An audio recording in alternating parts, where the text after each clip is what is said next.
एक समुद्री राक्षस जलपरी को उठाकर नदी में ले जाता है, लेकिन किसी तरह उसकी जलपरी बेटी अपनी माँ को बचा लेती है, लेकिन वो राक्षस उनका पीछा करने लगता है। अरे भाइयों, एक दूसरे का मुंह क्या देख रहे हो?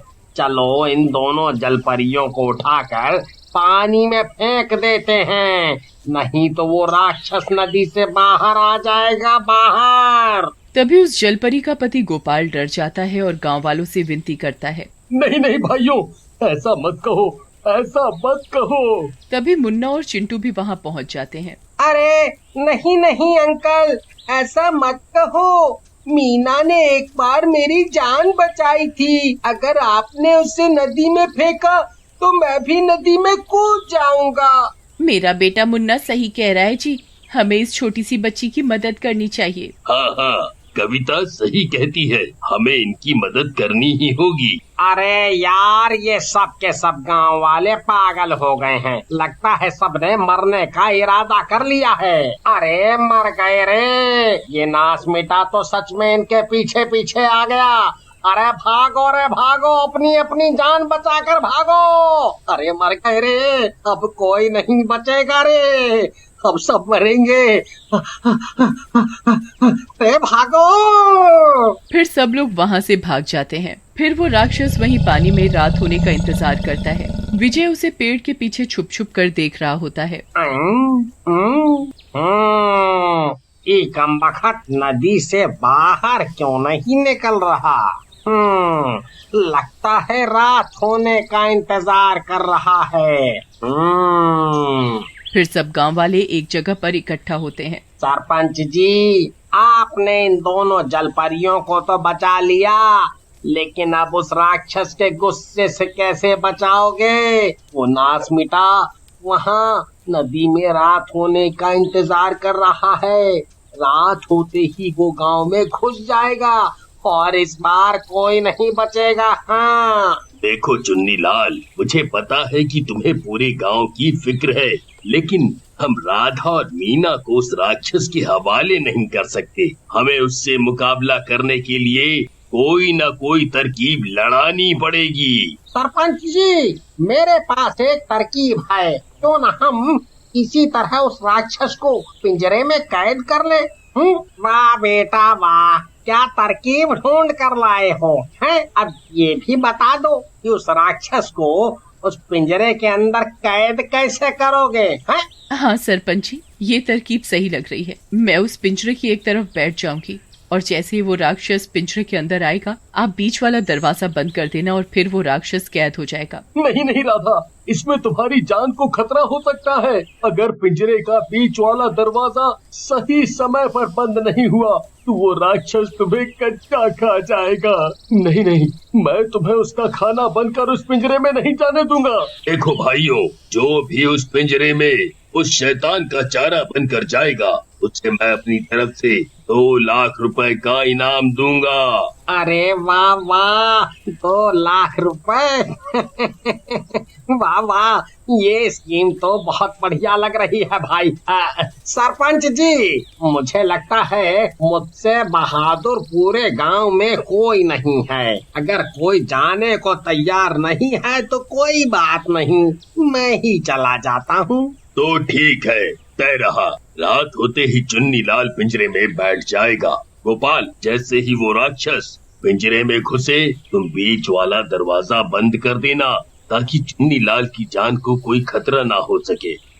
जी सरपंच जी, मैं समझ गया। मैं एकदम चौकन्ना रहूंगा। फिर सब लोग पिंजरा बनाने में लग जाते हैं। ए कामचोर, रस्सी को कस के बांध, कस के।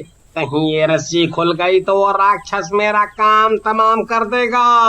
फिर रात होते होते पिंजरा भी बनकर तैयार हो जाता है। फिर गांव वाले चुन्नी लाल को औरत का मेकअप करके उसे एक जलपरी बना देते हैं। अरे नास मीटो, ये क्या बना दिया मुझे? 2 लाख में सिर्फ पिंजरे में बैठने की बात हुई थी, तुमने तो मुझे जलपरी बना दिया। वो कमबख्त राक्षस जलपरी देखते ही पागल हो जाएगा। नहीं नहीं, मैं पिंजरे में नहीं जाने वाला। मुझे 2 लाख रुपए नहीं चाहिए। अरे चुन्नी लाल, ये आखिरी समय पर कैसी बातें कर रहे हो तुम? अब तुम अपनी बात से पीछे नहीं हट सकते। अब तुम्हें पिंजरे में जाना ही होगा।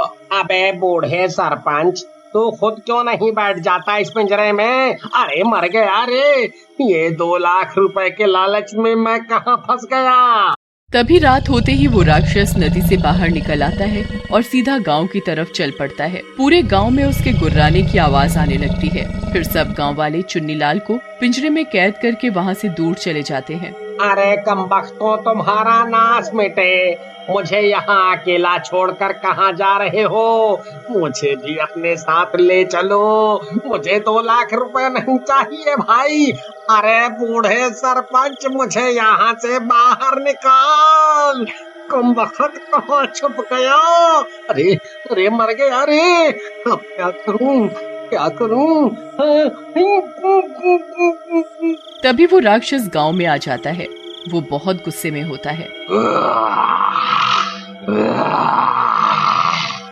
गाँव वालों, तुमने उस जलपरी की मदद करके अच्छा नहीं किया।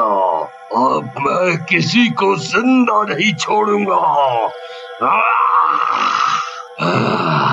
अरे वाह, लगता है गांव वालों को उनकी गलती का एहसास हो गया। जाने मन, वहीं रुको, मैं अभी आया।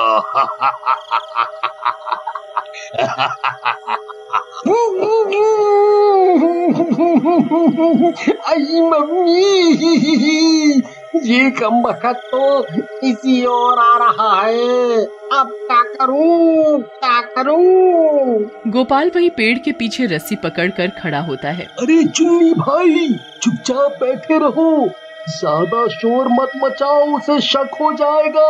अरे गोपाल भाई, तुम तो ही समय पर ये दरवाजा बंद कर देना, नहीं तो ये कमबख्त मेरा कचूमर बना देगा। तुम घबराओ नहीं, मैं तुम्हें मरने नहीं दूंगा, तुम बस चुपचाप बैठे रहो। फिर राक्षस धीरे धीरे उस पिंजरे की ओर बढ़ता है और पिंजरे के अंदर घुस जाता है। आई मम्मी, मर गया रे। अरे अरे गोपाल भाई, जल्दी से दरवाजा बंद करो, नहीं तो ये नाश मिटा मेरी गर्दन मेरी धड़ से अलग कर देगा। अरे दरवाजा बंद करो भाई। अरे ये क्या? ये तो आदमी की आवाज है, ये कोई जलपरी नहीं है।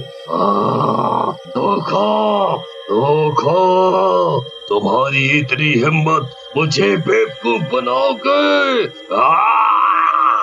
तभी गोपाल पिंजरे के बीच वाला दरवाजा बंद कर देता है और राक्षस पिंजरे में कैद हो जाता है और चुन्नीलाल पीछे के दरवाजे से पिंजरे से बाहर निकल जाता है। अरे बच गया रे, अरे बाल बाल बच गया, बाल बाल बच गया, बाल बाल बच गया।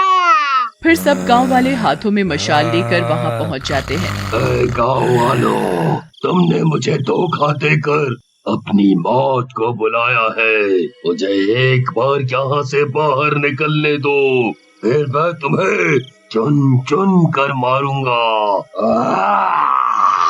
तू क्या मारेगा इन्हें? आज तो तेरी मौत तेरे सामने खड़ी है। तूने मेरे सारे परिवार को मार डाला, आज तुझे तेरे किए की सजा मिलकर ही रहेगी। मारो मारो, इसे जलाकर मार डालो।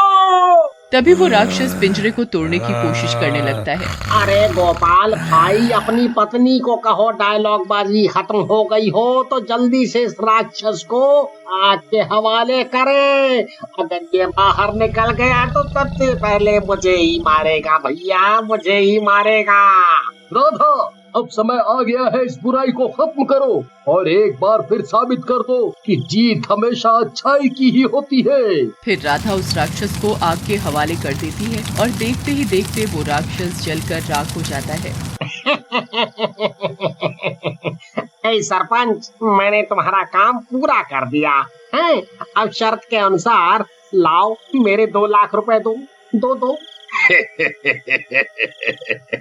तुम्हें मेरी शक्ल देखकर लगता है कि मेरे पास 2 लाख रुपए होंगे? अरे तेरा नाश मिटे सरपंच। बूढ़े, तूने मुझे बेवकूफ बनाया, मैं तुझे जिंदा नहीं छोड़ूंगा।